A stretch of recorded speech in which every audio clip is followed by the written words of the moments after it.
The next RavenCourt game, this time we have Towers of Doom, and the main reason why we're actually in this particular one is because we have a Vikings game. And I thought we're going to go for a little bit of a goodie. So there's obviously different lobbies that the bot sets up to as he's trying to get matches that are even. And this is not one of the highest MMR levels that we had there, but we have a Vikings game, and those are always Gucci in my book, so let's see what we're going to get here. On the left side, we got Arion on Sylvanas, we got Coffee, Mr. Kofefe on Vala, Crankle on Lucio, Simply Decay on Johanna, and Sven is playing the Vikings. On the right side of the map, Death Knight with Brightwing for the red team, Volk is playing Diablo, we got Starkfear and Dehaka, we got Drakia on Genji, and Evixos is playing on Gul'dan. Vala with auto attack style, so she is not solo damage dealer, so there's no double protection for her, meaning that they're okay with Vala dying once or twice. They still have Sylvanas to chip in some damage as well. Now, this is obviously designed to really cater to the Viking strategy. You have Vikings that are dominating the map on 2 lanes, and then your 4-man needs to be powerful. This is also really nice with the combination of Vikings and Sylvanas, because if you can force the opponent to react to the Vikings, then you have a numbers advantage in your 4-man that you can abuse to get Sylvanas into a good position and just burn these lanes down. Does the strategy work out for them? That's the big question here. You have a global against the Vikings with Dehaka. You also have Genji who can assist. Brightwing can jump onto a lane very quickly. So they have a few tools that they can use as the game continues to try and limit the impact of the Vikings as best as possible. But with those altars spawning up, you gotta be very, very careful on how you play this out. And the more the blue team can force the red team to respond to the 4-man, the more value eventually the Vikings are going to get. This is obviously something that's going to happen over time, but we're definitely going to keep our eye on that. So Vala is now starting to get her first stacks together, is very cautious on this now. She has to be careful. Ooh, even the Haka is already moving in here. So after they've taken their own pumpkin camp, they were hoping to take a kill here. But it seems like it's the blue team that gets the first kill. Gul'dan at least is low, but he gets out. Diablo, on the other hand, also in trouble. And Genji coming in to try and get a sneaky kill on Vala, which didn't work out for them. But both of the teams looking to get first blood in this game. So far, hasn't happened here. But with that, we now have possession in play. The Death Dealer, of course, has been locked in. And the 4-man is barreling through the bottom of the map in an attempt to take that wall down. Vikings busy between the lanes. Sven doing his best to now continue this with Balog in particular. The explosive attacks up at level 1 went straight into that build. And at the bottom, there's the first kill. Lucio falls as Genji is going Overwatch against Overwatch and takes Lucio down. So 1 eliminated. But it also was happening because Dehaka moved in here. They are hoping for a second kill on Sylvanas, but so far that hasn't happened. Now, they got first blood, so good for them. But they also had to give up some of the lane presence again, and that allows Sven at the top lane to do some additional damage with Balog. So the Vikings are already moving to take some of these shrines, or the altars, whenever they spawn. At the bottom of the map, Gul'dan is using his wave clear to push through. Went into the traditional build with the Echoed Corruption. Vikings still a bit targeted. Genji is topside, so is Dehaka, so they're kind of abandoning the bottom of the map now. Genji interrupting Olaf, and Dehaka has already chatted. But down here, Gul'dan falls as he's get pinned down in a corner. And Genji can try and interrupt this as much as he can, but the Vikings are never going to let him channel this one through. And with the position of this, Drakia is not going to be able to get his team a second altar. Vikings are already back up, Olaf is there, Sylvanas is now also saying hello.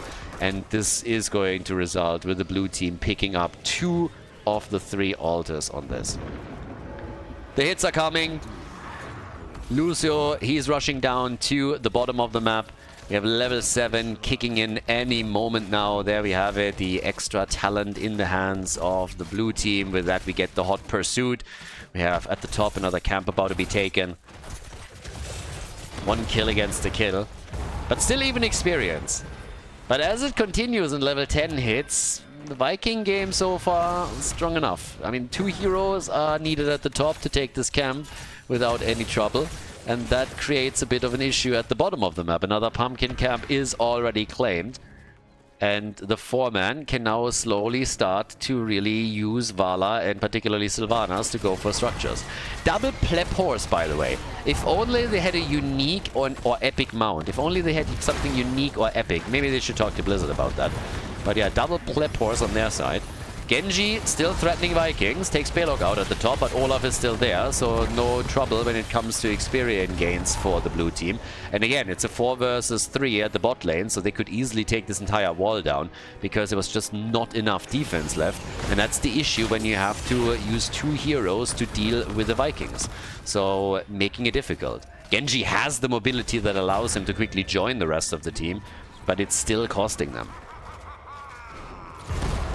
Next objective coming up, and this time we have a double altar at the bottom of the map. So, yeah, Vikings still up at the top. I mean, again, it's a bit of a slow play here, but Sven also in the middle, soaking with Eric. But it's not all about what they're going to do when we're hitting these 2 altars. Are they going to use the Vikings in the fight? We don't have level 10 yet. The Haka's coming in from behind again, looking for the drag, delaying it and hitting it nicely.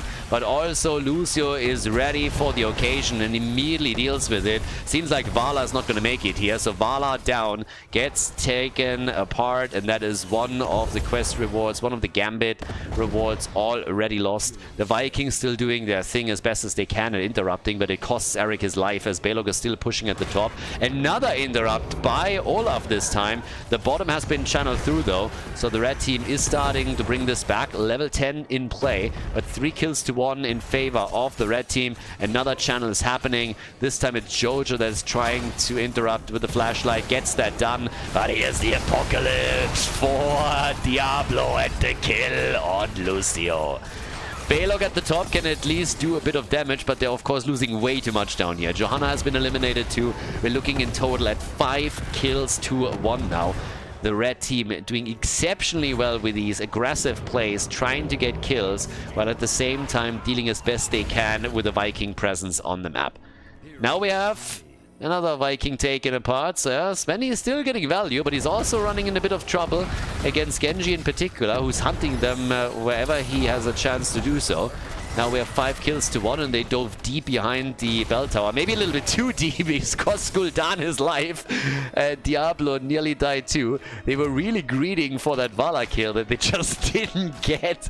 And then instead they're losing Gul'dan. I don't think he was too happy about that, so yeah, kind of unfortunate. But again, we're looking at damage numbers. Sylvanas at 18,000. Vala also at 18k. Genji and Gul'dan are slightly ahead of them with 21 and 20,000. But while they are up at the top, it's down here again the same play. This is exactly what I talked about earlier. 2 heroes are needed to deal with the Vikings. Now the Haka is the one that has to move down to help with it. But it allowed already a 4-man to attack the bell tower, and they dropped it down to 20% of its hit points. So this is dicey. These macro plays are big for them. The attempt to force them into a fight with Horrify failed, as it just was a little bit off. Couldn't help them. But while they're not getting the kills in the team fights, the blue team is still able to make these little attacks happen on structures. And this might result in them taking the first bell tower. Getting the first bell tower conversion here. They're looking at a very nice position on the bot lane, and obviously this is the most important lane of the map with those 2 pumpkin camps focusing in on it. Single altar, could argue that benefits the red team a little bit more. They're the ones that are totally happy to go into a proper team fight. No chance to play the Viking card here outside of focusing on the 2 lanes, middle and top, and doing their best there. And of course, it is Balog in particular with a build that is going to become an issue here. Brightwing is now in the middle, so is the Haka. A kill on Olaf would be great, and he gets away. Yeah, so they're not losing experience there either. Nice Apocalypse engaged by Diablo. They're at least able to take Olaf down with an Apocalypse in the middle, but Dibbles dies too. He had the souls, but the channel has now happened. And they get another kill as Arion jumps in deep and gets Brightwing. And Genji died too. Genji and Brightwing, they all died. Jeez, now all of a sudden it is the blue team that is absolutely stepping it up. Just as I say it, Gul'dan takes at least Vala down. Another Gambit stack removed from her level 1. But she's also looking at 98 stacks in total now. 6 kills to 5. But the Vikings are slowly factoring in. I mean, they're really starting to factor in more and more. You can see it on the experience gain. And also, if you're looking at the top, the wall has now been destroyed. So we're starting to go for the bell tower directly. It is again Drag here with Genji. So Belok should fall here. Gonna try and make his way out. Actually, he might be able to survive. Yes, he gets out. So good for them. Vikings are still fine here. I'll give you a bit of a lead and experience, as you can see. So 16,000 for the Vikings, soaking multiple lanes. The Haka sitting at 10,000 experience gain. And in minion experience in particular, you can tell that there's a massive lead for the blue team, since they were able to soak all those lanes consistently. There is of course an advantage currently for the red team in hero experience. They're 800 ahead there. So that's why the gap is so small. But it's still a half-level lead. And that can very quickly lead to a level 16 talent advantage, of course. So that's another one. It's going to be big. But, yep, with that, the camps are claimed again. We have a double altar phase coming up next. Should be easy to claim for the blue team, at least one of them.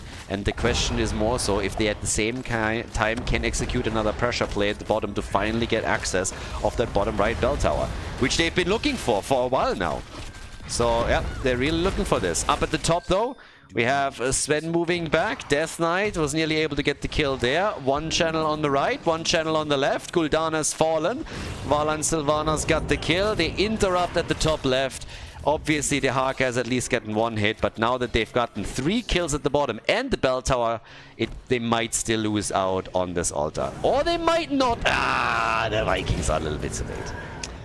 That's unfortunate, yeah. So the Vikings a bit too late to the party. 8 kills, 2-7 in total, but they're losing out a bit on the points on the core. They're down on 22 now against the 28 that the red team is still holding. But again, with all the kills that they just got a couple of moments ago and the bell tower they converted at the bottom of the map, they are now moving in towards the top lane. The whole idea being to use Sylvanas to just take these structures down. With level 16, the Vikings are also a huge asset in fights because you now have the stun available with Olaf. So the large and in charge is going to become extremely useful as all of this continues.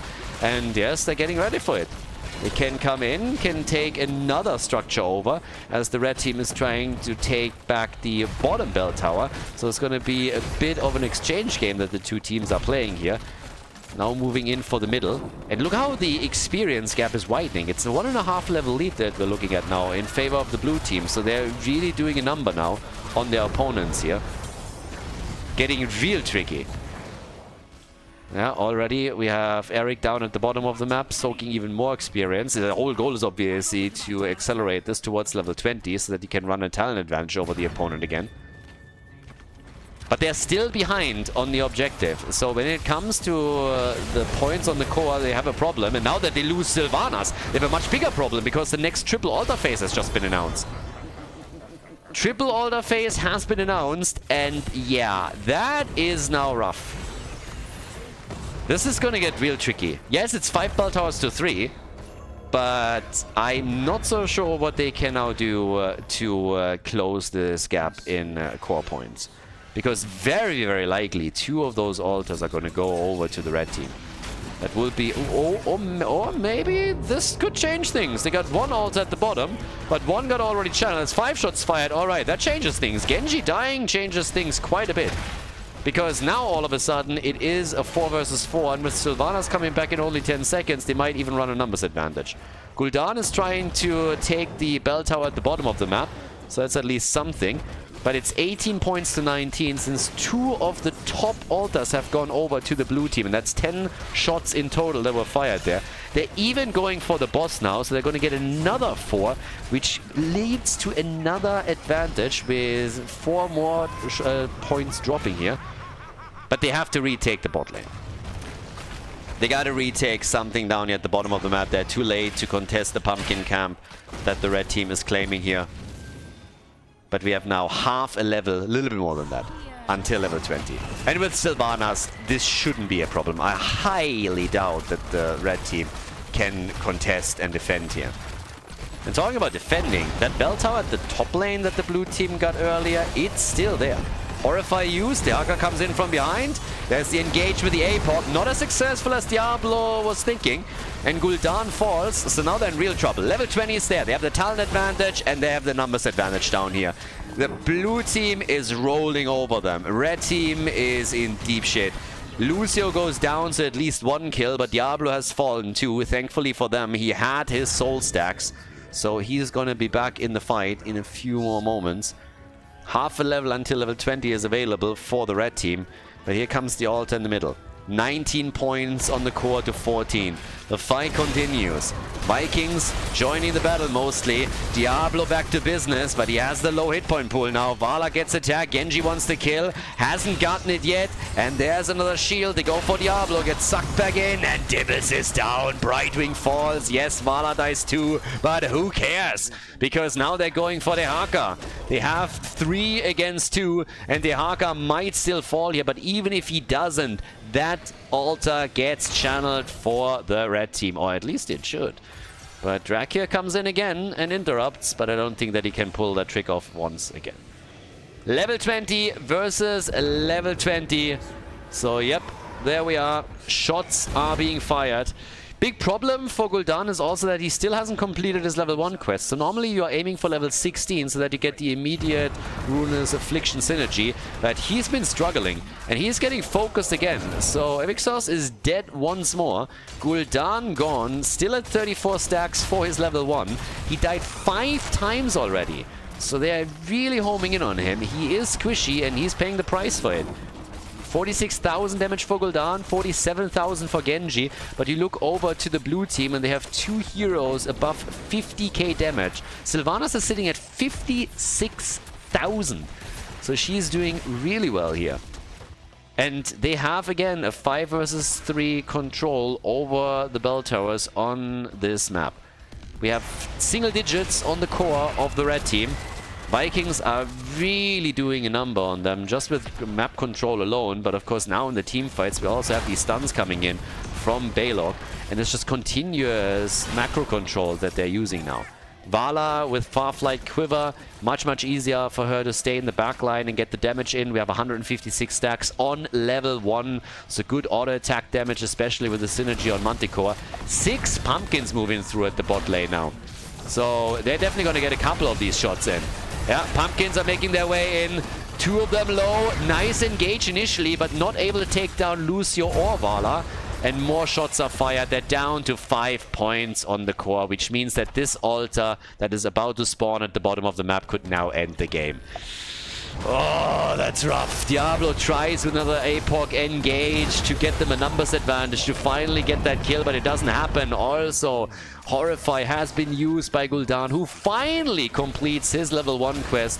But is it enough to get them some kills and maybe win that altar? They have to. If they lose the altar, the game's over. But Genji dies. Drakia is gone. Can they clean it up? Sven is already channeling, forcing them to move in here, to move into the choke point. Lucio goes down. Sven gets interrupted. Diablo Dawn. Dehaka is dead too.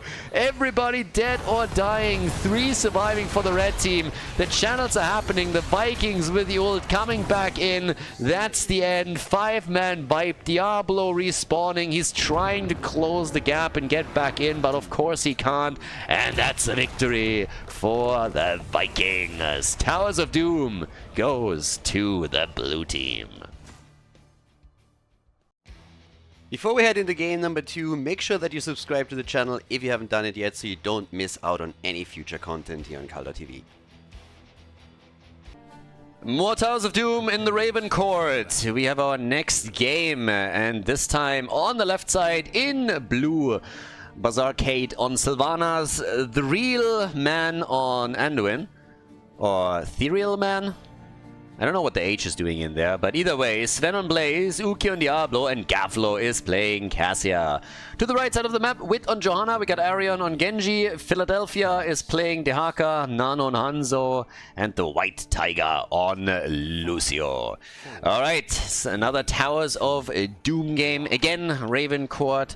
If you want to have more information about the upcoming tournament, these are the exposition games. There will be a lot of them, by the way, to showcase a lot of the players that are interested in participating in this. But if you want to have more info, you can check out the link in the description for the RavenCourt. Oh, at least this game starts with a bang. Genji got absolutely murdered here. That was a quick one. Yeah, he died quickly. Sylvanas got away, but also just with a sliver of health. But the fun thing, obviously, with this is that once we're heading into the actual tournament, it's going to be a captain's draft. So we're going to have captains that will draft their players from the player pool, which means that all of these games that are currently being played are also an opportunity for all of the players to just showcase their skills a little bit and also just show that they are good to play with. I mean, it's not only about the skills in the game itself, but it's also that you're able, you know, to play with other people, to take also orders from your captain, whoever is the shot caller, that you can follow instructions and that you're just not raging in voice all day long. So pretty important to make all of that happen so that you can just get into the tournament itself. So all of these exposition matches are pretty cool for us. There's a lot of players that you probably haven't heard of yet that don't participate regularly in every single one of these tournaments that we are hosting, that might be more lone wolves, for which the RavenCourt system is obviously absolutely perfect. But it's good for us, a lot of fun games, and also, again, a lot of very interesting matches that we've seen so far with these random teams, and the bot is doing a great job of keeping them at roughly the same level. So the internal MMR the bot is working with is really doing a great job. Much better about getting in Storm League at least. And of course it's also voice, so that helps too. But either way, long story short, we have some awesome games here and we have more coming up, and in this case there's a lot of pressure in the early game. Not only did we get the early kill, but now we have the aggression at the bottom of the map, which resulted with the gate getting destroyed, pumpkins being pushed through, and the blue team is pretty dominant right now. Not only have they taken their own camp, but they are also claiming the second, so they end up taking both pumpkin camps and getting a second kill on Genji. Okay, that is a pretty shitty start for the red team. Let's just be honest about that. That's not looking too good, honestly. So let's see how this objective plans out. I mean, maybe they also just need another cup of coffee before they wake up and can properly focus on this, but at least the early game did not really go too well for them. Losing quite a bit down at the bottom of the map, 2 of the camps were stolen away, and experience not falling far behind, so there's at least that. But now that we have the triple altar up on the map, let's see if they can maybe even take 2. They are trying for a kill at the top, so they're now looking to take Sven down, but without the Drag Connect from Dehaka, that didn't work for them. So Anduin is channeling down at the bottom of the map, but we normally have the contested altar, so they're getting this. That should result in 2 of the 3 taken by the blue team. I would be shocked if we would see anything else, and obviously Sven is already channeling up here at the top left. You have Dehaka doing the same thing on the right side of the map, so it's the usual exchange up at the top, but still a bit of a lead here for the blue team, of course. But mainly structures, honestly. In experience, the red team is mostly caught up. It's these early game kills that we saw. They don't give too much experience. They can't neither. They still have a slight lead, but it's nothing too crazy. It's nothing that they can completely build on. At the bot lane, still a bit of an aggressive posturing from Uki and Diablo in particular. They're of course hoping to interrupt any kind of rotation between the 2 lanes here as best as they can. Top side, that's where we have Buzzer Kate doing his thing together with Sven's. They're hoping to get also some damage in here. And honestly, there's nobody to stop them. So those pumpkins are going to move straight up in. They are going into the middle of the map instead, trying to help out here as the red team started to get a bit cheeky and was hoping to not only get a kill, but maybe even take this wall down. Dehaka had to respond towards the top lane pressure though. But both teams are by now on level 7. And we had a lot of Cassia plays with stacking Lightning Fury on level 1. In this case, it is the Charged Strike build going into the Plate of the Whale and the Surge of Light. And the game has slowed down a bit, at least in kills.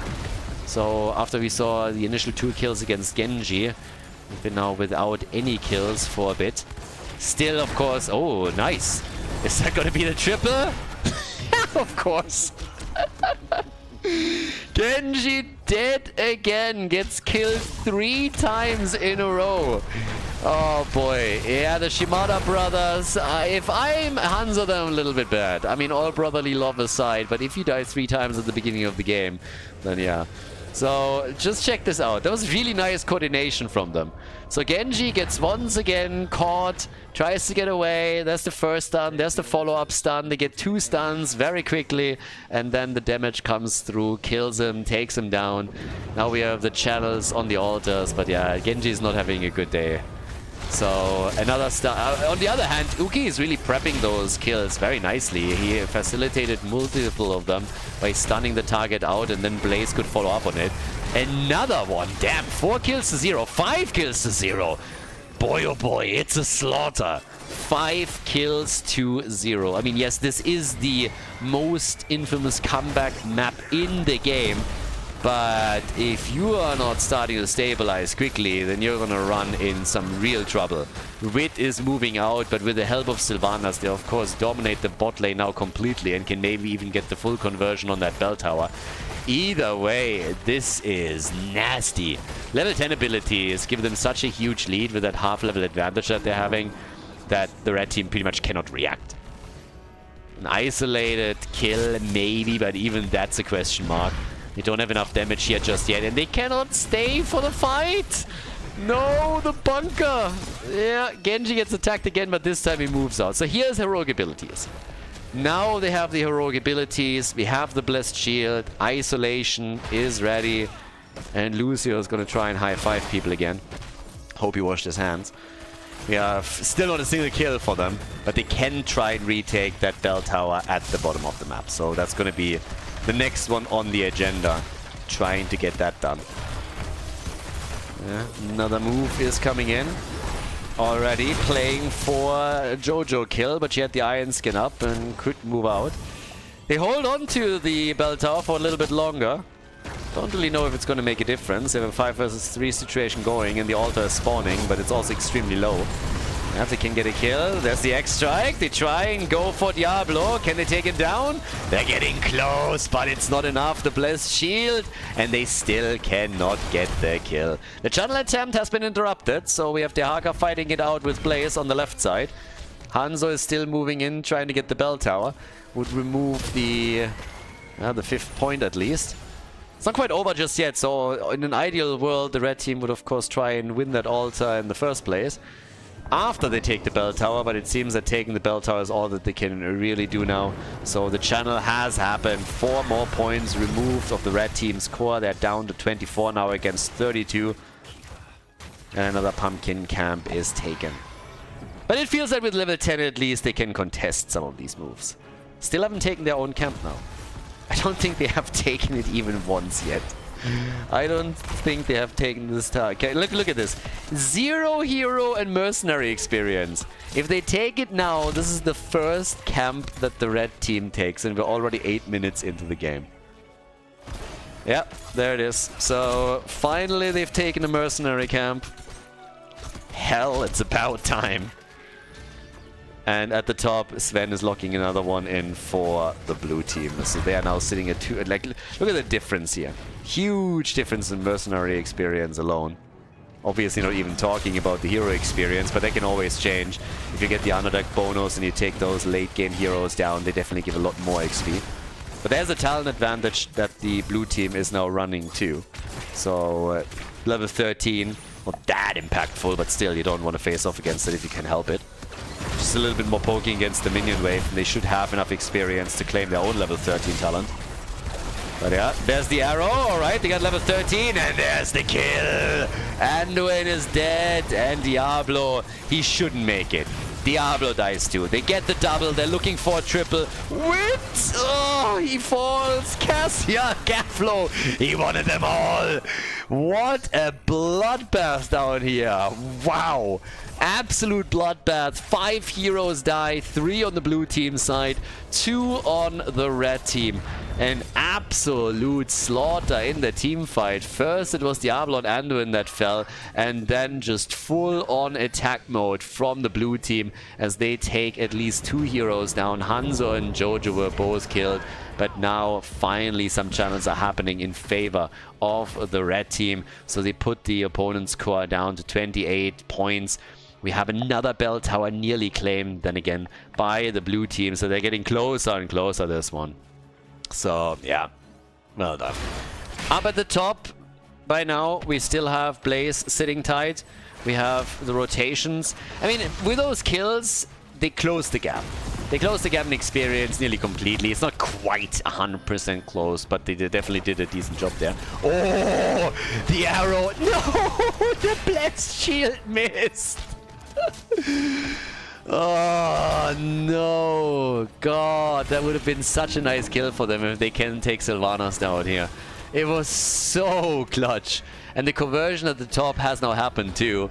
So yes, level 16 is in. There's no altar up yet. Maybe they can take Diablo out. He is not fully stacked yet. He's back at 53 stacks, but doesn't have them all. Anduin is just not having any of it. He's just pulling Diablo out of the fight. He has the double charge now on the Glyph of Faith, of course. So yeah, there's that. And they're invading the camp again. The red team doesn't want to fight this. They don't have level 16, so the timing around this attack was absolutely perfect from the blue team's perspective. They have a small window with a level 16 talent advantage, and they use it right away. So they used it well, made the best out of this situation, and now we're heading into the triple altar phase with both teams on 16. And thankfully for them, oh, bit of damage down here at the bottom. Alright, so Sylvana is apparently diving in deep to take Hanzo out, but paid with her life for it. So very aggressive. That means both teams have now only 4 heroes that could give an advantage to the red team with the global that they have. At the top, Blaze is channeling. Jojo should be ready in time to interrupt him and is able to pull that off. So maybe the global is now going to be the advantage that they need for this. But then again, look at those Diablo plays. Dibbles with the engage, stun, and APOR combo against Lucio. That's the end of him. The support is gone. At the top, we still have a 1 versus 1 fighting for the altar. But now this is getting really nasty because this is already 5 shots fired thanks to the superior bell tower numbers the blue team is controlling. And they might even be able to get all 3 of them. And that just would be a disaster. Nice drag, though. That could be the end of Gavlo. Gavlo, does he make it into the bunker? And the answer is no. He doesn't. He doesn't make it in the bunker. So yes, Sylvanas is channeling on the left side. That's another 5 shots fired. They definitely get the better end out of the steal. But the other altar at the top right is very likely not going to be claimed by them. So this should be at least 1 that the red team gets. So 3 shots fired. But the core obviously heavily leaning towards the blue team. 28 to 14. I'm actually a little bit curious what they're trying to do here. Are they really trying to take that bell tower out completely before they're going for the altar channel? Ooh, it's a bold choice, Cotton. Let's see if it plays out for them.